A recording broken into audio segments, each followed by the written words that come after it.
दी। जैसे ही भारत ने सीमा पर कड़ा रुख अपनाया, पाकिस्तान की घबराहट उसके बयानों में झलकने लगी।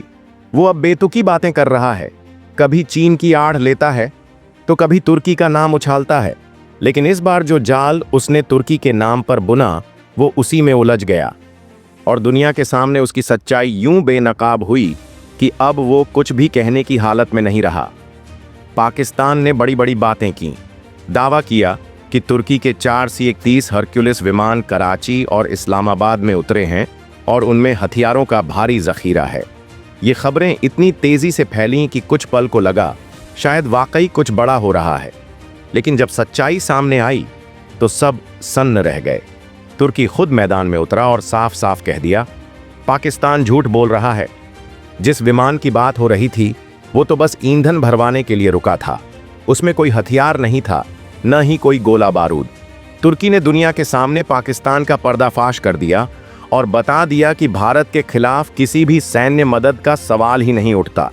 अब जरा सोचिए, जो देश खुद को शक्तिशाली बताने की कोशिश कर रहा है वो अपने ही फाइटर जेट्स को उड़ाने के लिए तेल तक मंगवा रहा है, और वो भी तुर्की से, जिसे वो अपना भाई कहता फिरता है।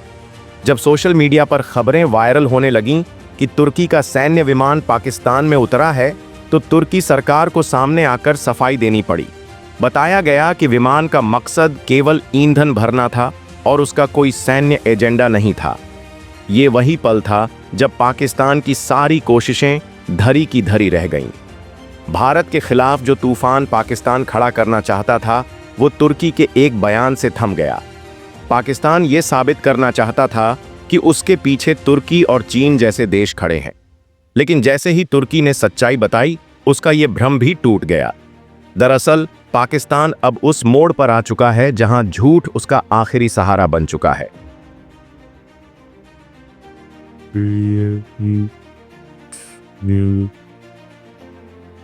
और भारत पूरी मजबूती से, पूरी पारदर्शिता के साथ आगे बढ़ रहा है। न डरेगा न रुकेगा। पाकिस्तान की तरफ से जितनी भी बातें कही गईं, सबकी सच्चाई अब सामने आ चुकी है। एक तरफ भारत जो हर मोर्चे पर तैयार है और दूसरी तरफ पाकिस्तान जो अपने ही झूठों में उलझ चुका है। अब तुर्की ने जो किया है वो सिर्फ पाकिस्तान की बेबसी ही नहीं दिखाता, बल्कि भारत की रणनीतिक जीत का एक और सबूत बन गया है। और यही है वो फर्क, एक ओर सच्चाई पर खड़ा भारत और दूसरी ओर भ्रम में डूबा पाकिस्तान। अगर थोड़ा और गहराई से देखा जाए तो यहाँ सिर्फ पाकिस्तान की झूठी बयानबाजी ही नहीं, बल्कि भारत की एक रणनीतिक जीत की झलक भी साफ दिखाई देती है। ये वही पल है जब भारत ने बिना कोई शोर किए अपनी रणनीति से विरोधी खेमे को ऐसा घेरा कि वो खुद ही अपने झूठ में फंस गया। Oven Story Standout Pizzas with 15 new standout toppings.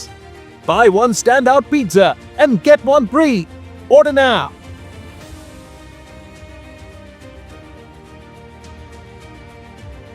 नीति से विरोधी खेमे को ऐसा घेरा कि वो खुद ही अपने झूठ में फंस गया। दरअसल पाकिस्तान का तुर्की का नाम घसीटना ये साबित करता है कि अब वो भारत से सीधी टक्कर लेने की स्थिति में नहीं है। उसके पास न संसाधन है, न तैयारी और न ही कोई विश्वसनीय सहयोगी। भारत की बढ़ती शक्ति और वैश्विक स्तर पर मजबूत होती छवि ने पाकिस्तान को बेचैन कर दिया है। वो अब डर और भ्रम के बीच फंसा हुआ है। एक दिलचस्प बात यह भी है कि तुर्की का इतना तेज और सार्वजनिक जवाब सिर्फ पाकिस्तान की झूठी खबरों का खंडन नहीं था, ये एक संकेत था। संकेत इस बात का कि अब अंतर्राष्ट्रीय मंच पर भी भारत के विरोध में खड़ा होना कोई आसान बात नहीं रही। तुर्की जैसे देश जो कभी पाकिस्तान के सुर में सुर मिलाते थे, अब फूंक फूंक कर कदम रख रहे हैं। ये भारत की विदेश नीति की सफलता का एक मजबूत संकेत है। पाकिस्तान के पास अब न कूटनीतिक भरोसा बचा है, न आर्थिक ताकत। और जब किसी देश की हालत ये हो जाती है कि उसे अपने लड़ाकू विमानों के लिए भी तेल बाहर से मंगवाना पड़े, तो वो युद्ध की नहीं, अपने अस्तित्व की लड़ाई लड़ रहा होता है। इस घटना के बाद एक और संभावना मजबूती से उभरती है। आने वाले समय में पाकिस्तान के पुराने सहयोगी देश भी उससे दूरी बनाना शुरू कर सकते हैं। क्योंकि अब कोई भी देश अपने नाम को ऐसे झूठ से जोड़कर बदनाम नहीं करना चाहेगा, खासकर तब जब भारत जैसे शक्तिशाली और स्थिर देश से रिश्ते मजबूत करना कहीं ज्यादा फायदेमंद हो। इस पूरे घटनाक्रम से भारत को दो बड़ी बातें हासिल हुई हैं। एक, उसके विरोधी देश की विश्वसनीयता को गहरी चोट लगी है, और दूसरी, भारत की चुपचाप लेकिन असरदार कूटनीति ने यह दिखा दिया है कि असली ताकत शोर में नहीं, रणनीति में होती है। अब आने वाले दिनों में यदि पाकिस्तान फिर से किसी और देश का नाम लेकर शोर मचाए तो ये समझना आसान होगा कि वो खुद अपने देश की जनता को बहलाने की कोशिश कर रहा है, क्योंकि भारत की सच्ची ताकत अब उसके शब्दों से नहीं, दुनिया की नजरों से दिखाई देने लगी है। जहां एक ओर भारत की सैन्य ताकत आसमान छू रही है, वहीं दूसरी तरफ पाकिस्तान की जमीन उसके पैरों से खिसकती जा रही है। हाल ही में स्वीडन से आई एक खास खेप ने भारत की स्ट्राइक क्षमता को ऐसा धार दिया है जिसे देखकर दुश्मनों के दिल कांप उठे हैं। वहीं पाकिस्तान, जो हमेशा अपनी नापाक हरकतों से बाज नहीं आता, अब तुर्की की गोद में बैठा हुआ नए हथियारों की भीख मांग रहा है। स्वीडन की विश्वविख्यात डिफेंस कंपनी साब ने आधिकारिक घोषणा करते हुए बताया कि उसने अपने अत्याधुनिक 84 एंटी आर्मर सिस्टम की पहली खेप भारत को सौंप दी है। यह सिर्फ एक सौदा नहीं, बल्कि भारत की सैन्य ताकत में हुआ ऐतिहासिक उछाल है।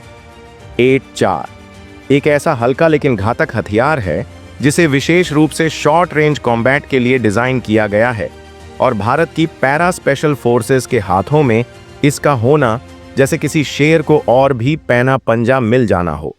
जरा सोचिए, 2016 की उस रात को याद कीजिए जब भारतीय कमांडो पीओके में घुसे थे, आतंक के अड्डों को जमींदोज कर दिया था। तब भारत ने दुनिया को दिखा दिया था कि सीमाओं के पार जाकर भी वह अपने दुश्मनों को धूल चटा सकता है। और अब उसी कहानी को नया मोड़ देने आया है 8-4, तेज, हल्का और सिर्फ एक बार चलने के लिए बना, लेकिन एक बार में ही खेल खत्म करने वाला। उधर पाकिस्तान की हालत खस्ता है, अंतर्राष्ट्रीय मंचों पर लगातार घिरता जा रहा है और अब उसे तुर्की का सहारा लेना पड़ रहा है।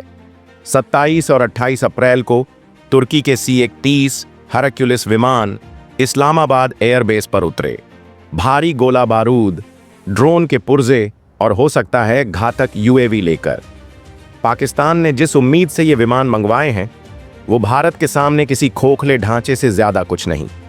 तुर्की का ये कदम सिर्फ पाकिस्तान के लिए सहारा नहीं, बल्कि भारत को चुनौती देने की एक नाकाम कोशिश है। सोचिए, एक ओर भारत को स्वीडन, अमेरिका और यूरोप जैसे देशों से मिल रहा अत्याधुनिक सैन्य सहयोग, और दूसरी ओर पाकिस्तान, जो नेटो के सदस्य देश तुर्की से गुपचुप तरीके से हथियारों की खेप मंगवा रहा है। ये वही तुर्की है जो रूस और चीन जैसे देशों की गोदी में भी बैठ चुका है। लेकिन भारत जानता है कब चुप रहना है और कब जोर से दहाड़ना है। अब सवाल ये है कि पाकिस्तान कौन सी राह चुनेगा?